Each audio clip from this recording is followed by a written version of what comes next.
그럼 보증금이 굉장히 적잖아요, 월세는. 저도 지금 1억이 안 돼요.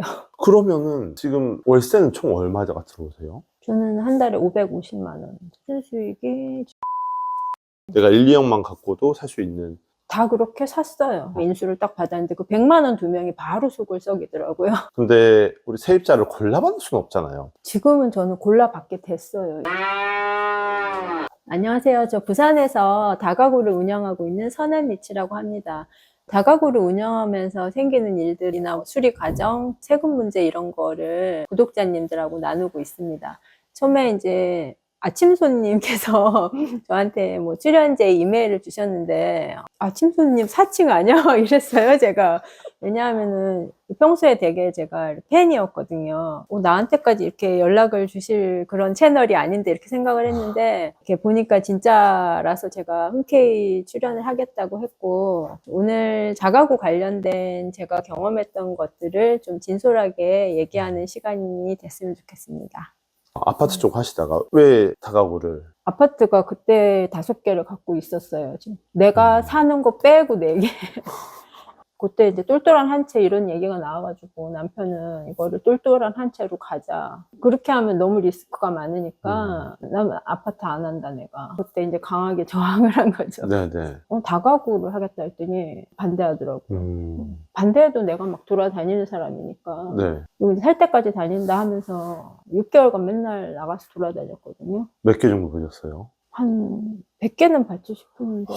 처음에 내가 아무것도 모르니까 지도 펴놓고 대연동이면 대연동, 무슨 대학 이런 식으로 보다 보니까 가격대를 알겠는 거예요. 네. 이제 부동산에 무작정 들어가가지고 다가구 살 건데요. 빨리 물건 좀 줘보세요. 이러면은 다가구 뭐 월세 얻는다고요? 이러는 거예요. 건물을 살 거라고 생각을 안 하고. 그게 아니고 이러면서 막 얘기해가지고 그렇게 6개월을 일요일만 쉬고 매일 나갔거든요. 근데 이제 볼 게 없는 날도 카페 같은 데 앉아가지고 그렇게 있더라도 나가는 거예요.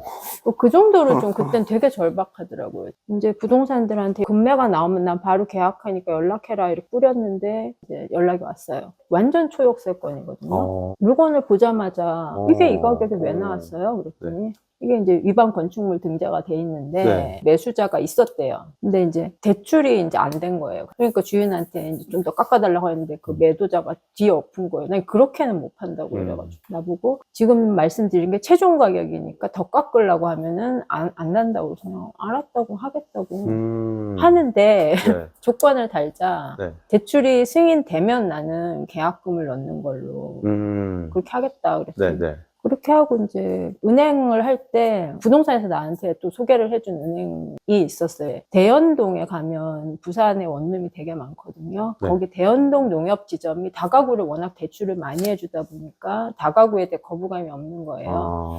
그래서 거기다가 이제 얘기를 하니까 가능하다고. 그래서 가능한데 이제 얼마 필요하냐고 그러더라고요. 그래서 저는 최대한 많이 해주실 때 그런 거 없고 금액을 정확히 말하라고. 그래서 저는 한 4억 필요하다니까 절대 안 되고 3억 5천 된다고 하더라고요. 차주의 어떤 신용이나 그런 거에 따라 다르니까 그래서 남편 그거를 넣었죠. 직장 그걸 넣으니까 3억 7천까지 나왔어요. 그럼 얼마짜리였던 거예요? 처음에 매도자가 내놓은 게 11억에 내놓은 거였는데 전 10억 이하로 샀어요. 근데 3억 7천 대출에 4억 자기 자본금 하면 부족하잖아요. 나머지는 세입자의 보증금. 그 세입자의 보증금이 이미 있으니까 그걸 내가 승계 받으면은 사실 줘야 되는 금액은 별로 안 되는 거네요. 저는 이제 자기 자본이 좀 많이 들어간 편이고요. 이제 제가 살 때는 한 1, 2억 놓고 사는 사람이 많았어요.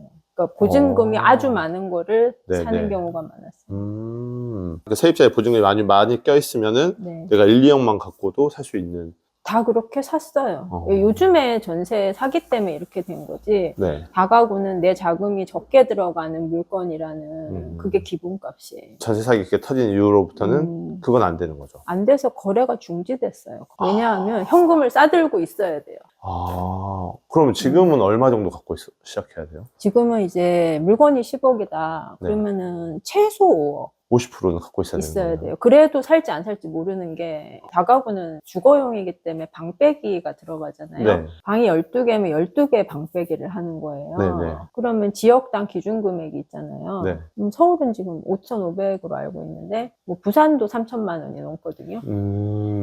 그러면 10억이라고 했을 때 네. 10개 호실이라고 치고 네. 호실당 3천만 원 뺀다라고 하면 3억을 빼서 네. 7억. 7억에서 네. 다시 70%가 나오는 거죠. 7억에서 70%. 네. 그러면 이제 총 금액에서 50% 정도 되는 거네요. 예전에는 보증금이 많으면 대출하고 그렇게 해서 사면 됐었는데 네. 지금은 이제 보증금이 그렇게 할 수가 없죠. 보증금이 많이 있는 걸 인수를 하더라도 이 사람들이 만기가 되면 나간다고 생각해야 돼요. 내 돈을 가지고 인수해야 돼요. 다가구에 이제 전세 저는 이제 못 구한다고 보거든요. 실제 현장에서는 이제 못 구해요. 다 월세로? 네, 다 월세로. 그럼 보증금이 굉장히 적잖아요, 월세는. 저도 지금 1억이 안 돼요. 다 내주고. 몇 개 호실이죠? 총 14개 호실. 그러면은 지금 월세는 총 얼마가 들어오세요? 저는 한 달에 550만 원.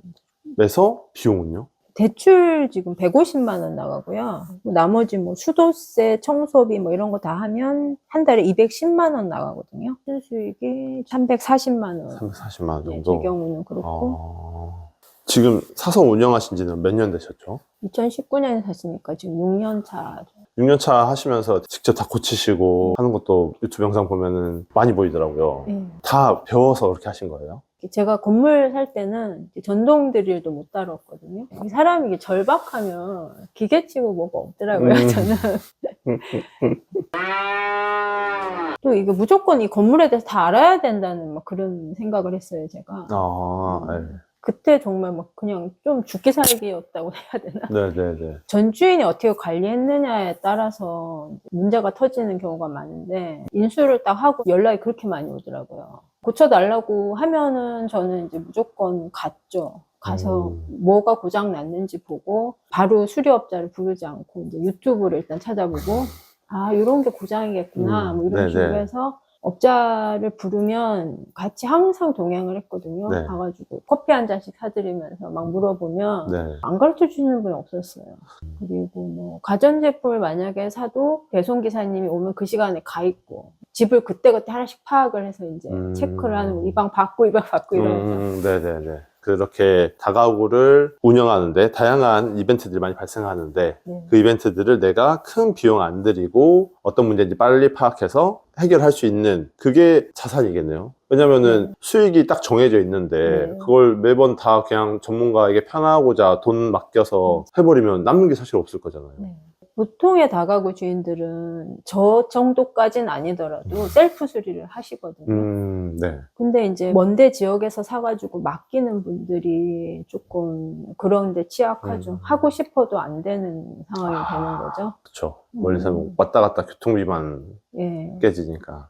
저는 제 영상에서 맨날 말씀을 드리는데 그건 시작부터 잘못된 거다. 네네. 그거를 내가 어떻게 해드릴 수는 없는데 새로 사시는 분들은 절대 안 된다. 본인이 못 가는 위치에 사지 마셔라. 네. 왜냐 아파트 아니다 이건. 이건 그냥 사업장 하나 운영하는 건데 본인 사업장을 안 가본다고?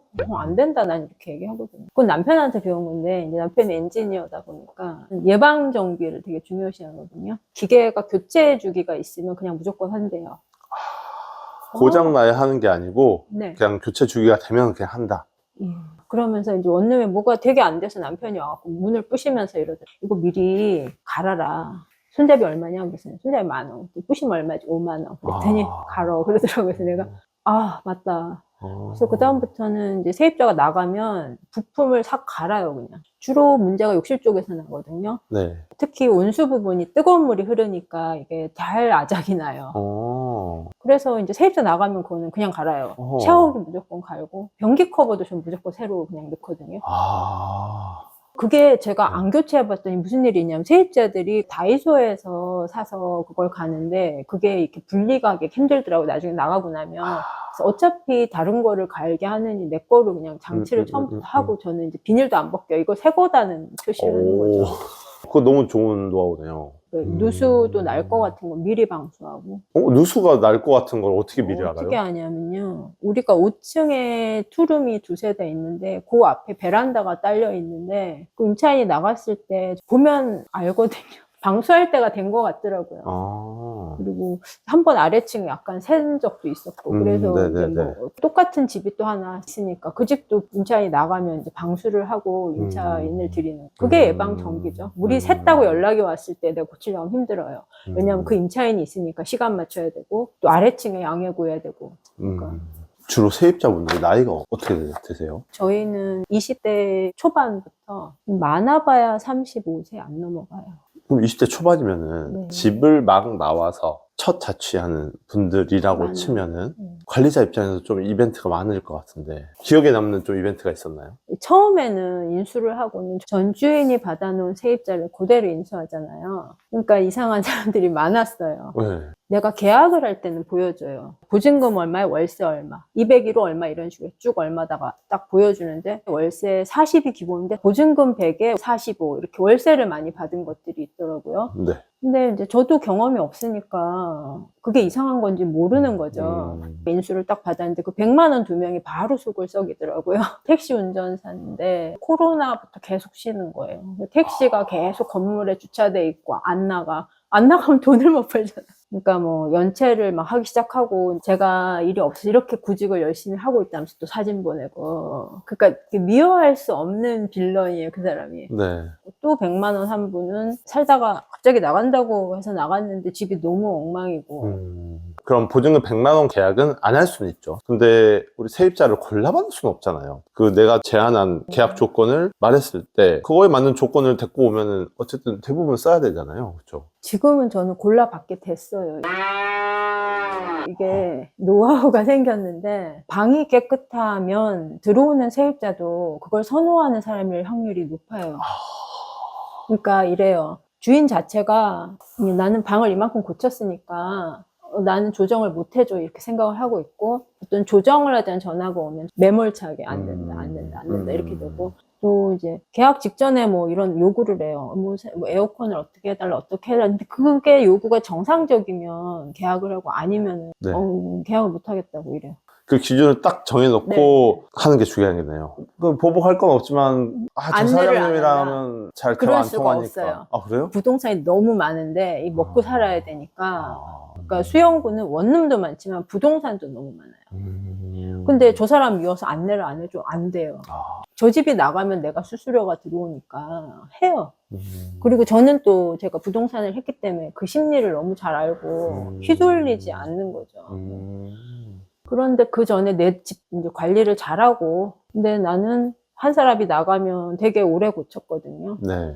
그 다음에 집을 딱 풀 세팅을 해서 내놓고 다음 임차인까지 서두르지 않고 그렇게 하고 이제 딱 한 3년 넘어가는 시점부터 아무도 전화가 안 오고 편한 거예요.